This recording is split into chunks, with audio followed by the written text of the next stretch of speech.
today with Jason Tyne, international serial social entrepreneur, if I'm getting it right. Sure, yeah. International speaker, trainer.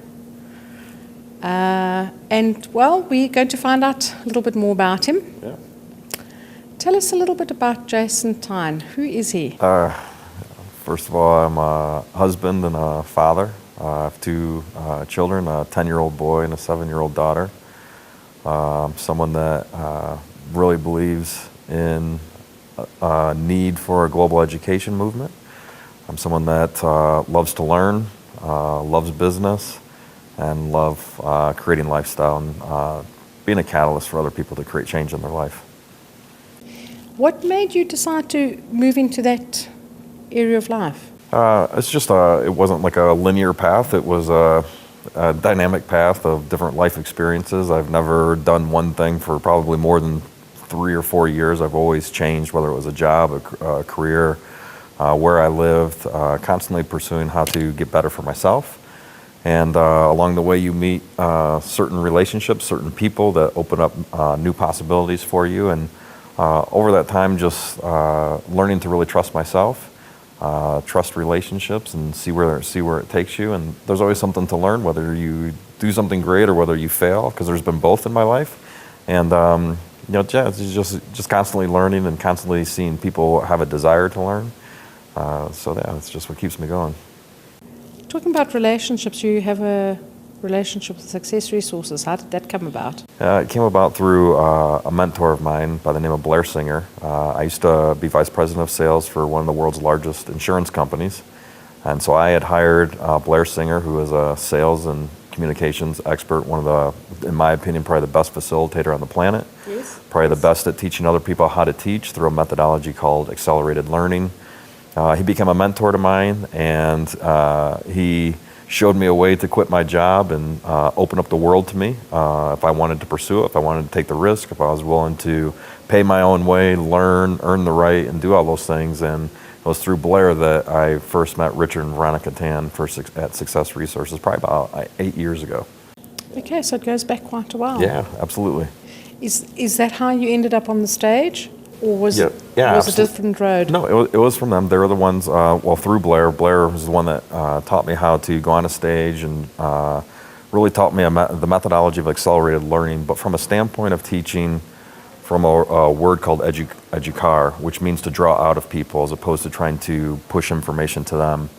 And I think it was based on that methodology, and that I had a lot of different life experiences that Success Resources saw someone that was willing to serve, that was willing to try to get the best out of people, and I'm willing to go anywhere to help achieve that. Yeah, Blair taught me a methodology of accelerated learning, and from teaching from a standpoint of a root word of education, which is educar, which means to draw out of people as opposed to try to cram information into them, because the seed of greatness is inside of everyone. And so that's a methodology that he taught me, and through that, Success Resources saw that I was committed to people's learning, to pulling the best out of them. I wasn't trying to be impressive to anyone. I was trying to pull out of them what I think is already inside of every human, yeah. Yes, this whole new philosophy and train of thought, social entrepreneurship, empowerment. Correct. How do you feel about all of this? Because I believe you're quite involved in your own capacity on this level. Yeah, so yeah, I used to teach on sales and business growth and entrepreneurship, and it would always become frustrating at some point because you teach, and then there's usually a breakdown between people being in a workshop and then going and applying it and getting the lesson for themselves and getting the real experience. Mm-hmm. And so I started looking at human capacity as a hypothesis, saying I believe that there's a difference between capabilities and capacity. Most of what is taught is capability. I can teach you how to be a capable salesperson, how to be a capable business owner, how to be a capable leader, how to be a capable communicator, but your capability always bounces up against the boundary of your capacity. So if you only have the capacity to do 2 sales a week, I could teach you, you could be very capable at selling, but your capacity is 2 sales per week. So to me, it was more important if I could increase your capacity, your ability to sell, your ability to drive your capabilities would explode exponentially. And so I started doing much more research onto capacity and started going around and testing that hypothesis and trying to implement that in different avenues of business, into different avenues of a foundation and teaching youth. And so, yeah, it's been fun. It's been fun to see the difference. This has been over a period of time. How have you seen the growth? How many people has this touched? Oh, I mean, thousands of people in about 15 different countries. And yeah, it's been fun. It's been a lot of fun. How do you combine that with what you're doing on stage? Is it an extension of the same thing? Yeah, it is. So if you were to see just a talk of mine, I always go through a process of what I would call macro, micro, macro. So anytime I communicate to people, if I'm talking about capacity, I take them to the biggest thought possible, which is the universe. So I always remind them that they're part of this macro design, this thing that has macro capacity. You live inside the universe, and the numbers are mind-boggling. Like, it's 13 billion years old. We live in a galaxy, but there's 100 billion galaxies. Our galaxy has 300 billion stars in it, and our one star called the sun is just one star of 300 billion in one galaxy, and then there's 100 billion. It makes your brain hurt, but it's the capacity of the universe. And then I take them to the micro, which is all the way down to a DNA strand. Every single cell in your body has a DNA strand in it. And a DNA strand is comprised of 4 characters, A, C, T, and G. 3 billion characters long. So A, C, T, and G, uniquely coded to make you who you are. There's never been a human on the planet that's like you in the past, currently, or into the future.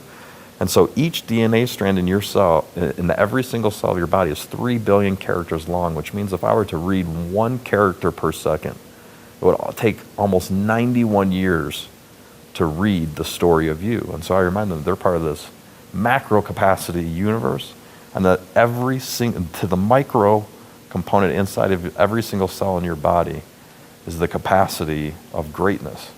And that every single human, I believe, is a living, breathing miracle. And to remind them of that, and then say, okay, now that you're reminded of that, now you can look at your situation a little bit differently, or have the capacity to begin to look at your life. Why are you here? What are you a part of? What are you trying to accomplish? Just a little bit differently, as opposed to, I just want to learn about money, or I just want to learn about business, or I just want to learn how to sell. Right? It puts things into a different perspective. For me, it puts things in a different perspective. If you look at this whole self-development growth, do you feel that it's a trend? Do you think that there's certain groups of or pockets of people that are going into this, or do you think it's just a heightened consciousness level around the world? Well, I think it could be a combination of all of them. I wouldn't purport to say that it's one or the other. I think that it could be either or, as opposed to exclusive. But I do think that we've moved from the industrial age to the information age, and I truly believe that we're in the invisible age, which means you've got to have when the world becomes moving at a pace of accelerations, right? And what most people say, well, the world is so much more complex than it used to be. You have to have the ability to see the invisible and to connect the dots, to be able to see things that other people don't see, to hear things that other people don't hear, to feel things that maybe other people don't feel. It's really a process of critical path thinking, and you could call it heightened awareness or higher consciousness or heightened personal development. Whatever it is, I do believe that we are in an invisible age. Yeah. If you want to look at self-development specifically, what really is it? I think it's different for different people. I think everyone is trying to pursue something. So my own belief comes from my Christian view, right? So I believe that God created the universe. I think that most people, whatever their religious belief is, know that they're a part of something bigger. They may not know what it is, and they're searching for some kind of happiness or satisfaction with whatever that is. And so there's this gap between, and so I think that gap gets filled in with all kinds of ideologies, thought processes, thought patterns, trends, fads, whatever, because I think all humans are on this quest of, I'm disconnected from something, I don't know what it is, maybe I do, maybe I don't, and I'm trying to be happy, or I'm trying to get satisfied, and I'm not there yet. So whenever there's that gap, there's always going to be a need, and something's going to fill that need. Yeah. Let's look at success resources and how they facilitate some of this gap. learning process. What is it about them that makes them unique and so special? I think you'd have to go all the way back to the beginning, right, with two people, husband and wife, Richard and Veronica Tyne, with a desire, interest, courage, commitment, made a decision that they wanted to bring the world's best thought leaders to Singapore. That's how it started. They just had this desire to do that, to help the Singapore people. And from there, it was mission accomplished. They did it. Then it became taking the world's best to the world. Mission accomplished. They're doing it. And so now it's going to evolve into something else. But to me, knowing Richard and Veronica, it always goes back to that original thing of this desire to help somebody else and to change lives. And then that's how it started. That's still at the core of who they are. And they keep driving to get it done. Can you think of any specific incident that really struck you over the 8 years that you've been working with them? I mean, when you're at an event, you see the lights, you see oftentimes what appears to be a very polished speaker, and everything looks grand and everything looks great, and it's just the show that they put on, the environment that they create is first class. It's world class. It's world class thinkers, world class speakers. But being a part and around them, you're able to be behind the stage, behind the curtains. I'm able to go into their offices. I'm able to see their teams, and for me to see their dedication and their commitment still 30 years later. They don't have to be traveling the world and being at all these events and working with their team and driving. I mean, it's a big company. It does a lot of things, but they're both there. They're both always there. Mm-hmm. They're both always in the mix. They're both always building relationships. They're both always trying to do something better. Who else can we bring? They're always wanting to know what's another thinker, what's another thought leader, what do the people want, what other country haven't we been to yet, what does that country need? And so something that started as we just want to bring the world's best to Singapore, and to see two of them through a long period of time still be committed to the original idea, to me it's awesome, and it's inspiring. It makes me want to be more committed, more dedicated to helping them to achieve it. Yeah. I think what's struck me over the years that I've gotten to know them, it's about 4 years, as much as they've grown and have accomplished so much and met so many people and brought so many people together, they've remained the most humble and down-to-earth, approachable people, which is absolutely amazing. That's right. I want to have a look at the schoolwork that you're doing. Mm-hmm. Tell us a little bit about this Atlanta. It's in Atlanta, yep. Atlanta project that you're busy with. Yeah. It sounds quite amazing. How do you get the kids involved? What do they do? Yeah, so it's a foundation called Giving Point, and it was started by a guy, Derek Smeath. Derek Smeath was a very successful businessman. Had sold one of his companies for a couple of $1 billion, and he wanted to give back, and he knew that most people that end up becoming a philanthropist, most people have to build a successful business, make a lot of money, become a philanthropist, but if he took the time to interview a lot of the America's top philanthropists to say, did the spark for creating a foundation happen after you built the business and were successful? And the answer was no. Mm-hmm. The spark for all these people happened when they were in high school. And so our foundation, we've been able to work with 10,000 high school kids in Atlanta, basically going into the high schools and educating them on a process. And we have a platform that connects them to other foundations. And really what it is trying to give high school kids, find out what their passion is, first of all. What are they passionate about? If they could change their community in 5 years or 10 years, what kind of change would they want to make? As opposed to going to them and say, hey, you need to be concerned about homelessness, sickness, health. We say, ask them what they're passionate about. Yeah, and then we do a couple of things. We give them permission to be passionate about it. We give them permission to do something about it. We create resources to make it available for them to do something about it. We don't go and do it for them, but we give them permission and the resources and the context to go and do something about it. And so, yeah, over the past 5 years, we've had 10,000 students go through this program, and we're able to connect them to all the other foundations in Atlanta that take care of all those individual needs.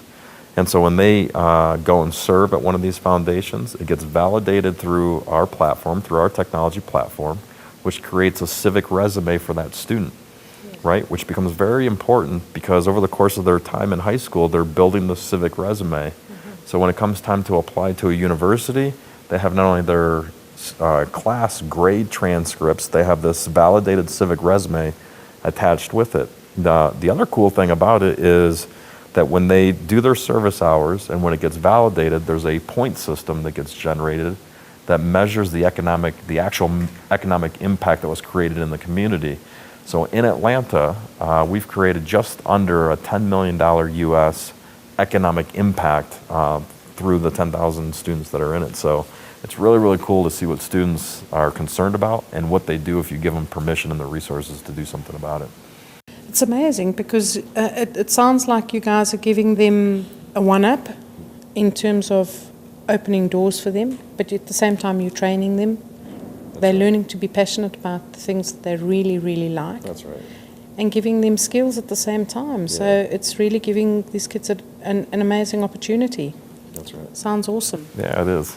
I just want to ask you to end off with what kind of message would you give to youngsters today, to entrepreneurs? What's the way forward?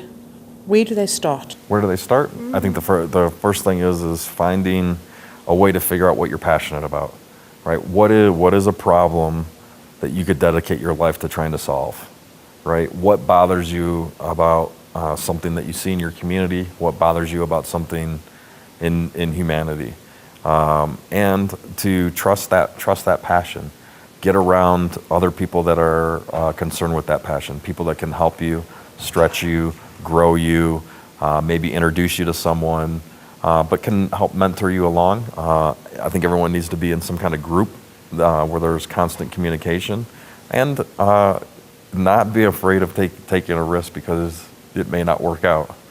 To me, that's usually when the best learning occurs, when you've attempted to go do something and it didn't work out in your favor, and you fail by every stretch of the imagination, and how you respond to that failure, and the people around you, how they help you respond to that failure. There's so much growth that happens that through that process.